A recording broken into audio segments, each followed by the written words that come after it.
Welcome to the Healthy Compulsive Project podcast, where you can take a deep dive to explore the pitfalls and potential of the obsessive compulsive personality, offering hope and help for perfectionists, workaholics, micromanagers, type A personality, and control freaks.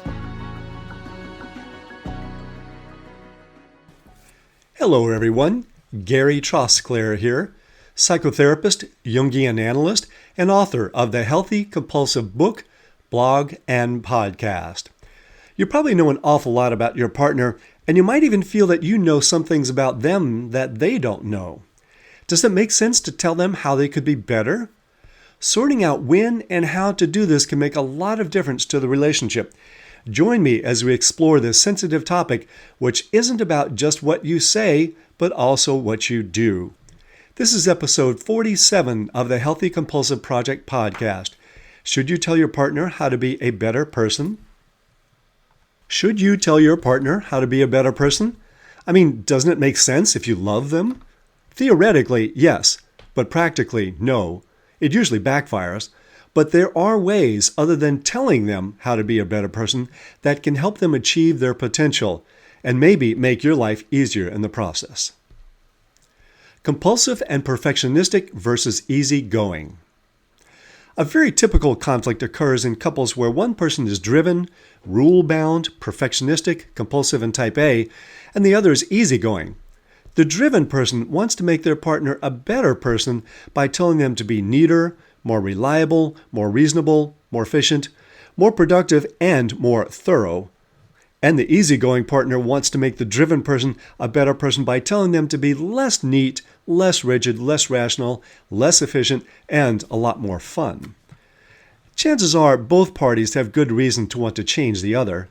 Opposites attract, but conflict inevitably ensues, which is understandable and unfortunate. The elusiveness of objective truth.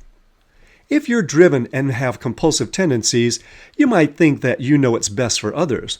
This would make sense because you do obsess about what's right all the time, and so it's not unreasonable to think that you'd have some answers. But how do you know that you have the truth? Our perceptions are inevitably clouded by our own needs. And as my first therapist once asked me, "Who made you policeman of the world?"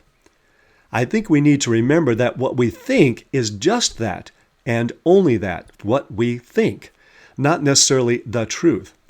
There's another side to every story. Compulsive ain't all bad.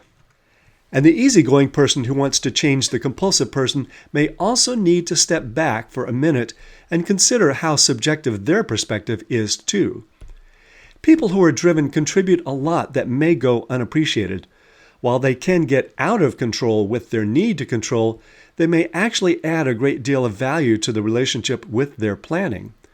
You'll probably get more out of them by appreciating what they do well than telling them what they do wrong. What's your motivation for trying to change them? Your motivation for trying to change the other person will make a great deal of difference in how it comes across and how successful it is. We all have a remarkable capacity to deceive ourselves about our motivation, and if we try to make it look like the change is for the other person's good, they'll smell it like a fart in a small elevator. Are you giving them advice because you love them? Or is it a rationalization for trying to make them what you want them to be? Does it come out of love or anger? Caring or righteousness? Their growth or your own comfort? Trying to make them a better person, and that's in air quotes, may just be a rationalization for trying to get what you want or to make yourself more comfortable. As the German poet Rainer Maria Rilke wrote, the most important thing for us to do in a close relationship is to, quote, stand guard over the solitude of the other, close quote. Telling versus showing. But let's say that maybe you really do have some insight as how to help your partner be a better person, maybe even a happier person, and you're clear that your motivation is genuinely caring. What's the best way to do it? Notice that the question I began with was whether we tell them how to be a better person, not whether we help them be a better person. There are many ways to help our partners become better people. For instance, by building them up with support so that they feel less anxiety, rather than breaking them down with criticism. While neither the compulsive nor the easygoing partner will show it, underneath any subpar behavior is usually anxiety. Acceptance and support usually works better to relieve this anxiety than reproach. Reproach usually leads to defensiveness or passivity. Show them that they don't need to be anxious. Don't tell them. How can John help Sally? Let's imagine that John gets frustrated because Sally doesn't manage her time well. She's working on her master's degree and she's really busy because she teaches full-time during the day. She spends most of her free time on her phone shopping and looking at Instagram. John thinks it's a total waste of her time and it drives him crazy. She waits to write her papers until the last minute and then freaks out, and then he has to deal with that. Sally says it helps her to relax to look at Instagram. And what does that matter anyway? She doesn't need to get all A's. Besides, he's acting like her father when he scolds her. John thinks she'd be so much happier and productive if she'd just manage her time better and study instead. He doesn't hold back about all this, and she just feels that he's controlling and intrusive, not really caring. If John can help her relax rather than putting more pressure on her, he'll be much more helpful. Her avoidance and procrastination comes more out of fear than enjoyment. If he really cares, he'll help her by cooking dinner when she has lots of work to do. And he'll reassure her that her paper will be fine. He'll ask what he can do to help rather than badger. You make me want to be a better person. If you've seen As Good as It Gets, you may remember Jack Nicholson playing a really grumpy and compulsive writer who falls for the single mom waitress played by Helen Hunt. He says to her, "You make me want to be a better person." So how does she do it? All right, this is Hollywood, not real life.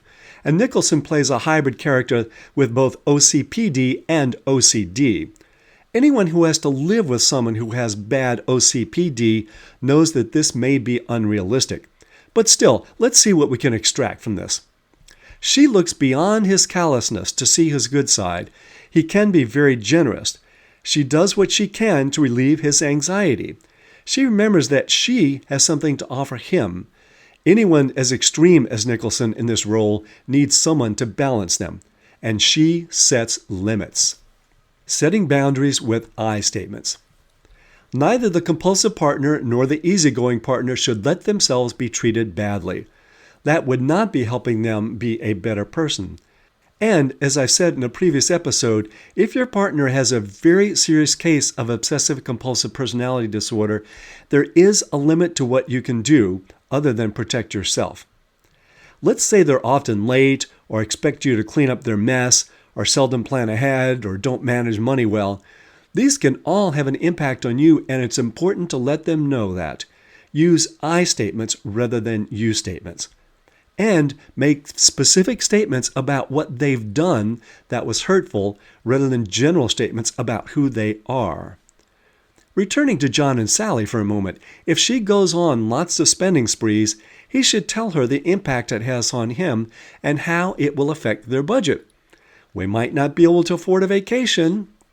These are I and we statements, not you statements attacking her character. And still, it's probably her underlying anxiety that she needs help with, not a lecture. What about you, the man or woman in the mirror?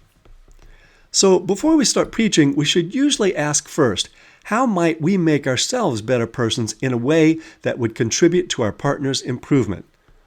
At our core, there's a deep desire to grow psychologically. And if you're driven, you may have a large dose of it. But when things get tough, when we feel anxious, we may forget about our own need to change and instead put the pressure on others to do so. If it manifests with an aggressive intensity, question it. What's the anxiety underneath it? Whichever side of the compulsive, easygoing spectrum you are on, don't expect your partner to pursue change as ardently as you do. Here's some things you can do to help your partner. 1. Clarify your motivation. If you want to change them, is it really for the other person or for yourself? 2. Appreciate what's good about the other person rather than try to make them more like yourself. 3. Lift them up rather than push them down. Respond to the anxiety underlying their behavior rather than come down at them from above. And finally, acknowledge what you need to change about yourself. Unless you're with a sociopath or narcissist, healthy vulnerability is contagious. You can find transcripts of this podcast with links to research sources and lots more at the Healthy Compulsive blog, www.thehealthycompulsive.com. If you'd like to subscribe to the Healthy Compulsive podcast, hit that subscribe button. And for a thorough guide to cultivating the positive potential of the compulsive personality, find my book on Amazon, The Healthy Compulsive, Healing Obsessive Compulsive Personality Disorder and Taking the Wheel of the Driven Personality. And if you find any of these helpful, let others know by leaving a review. Till next time, enjoy the drive.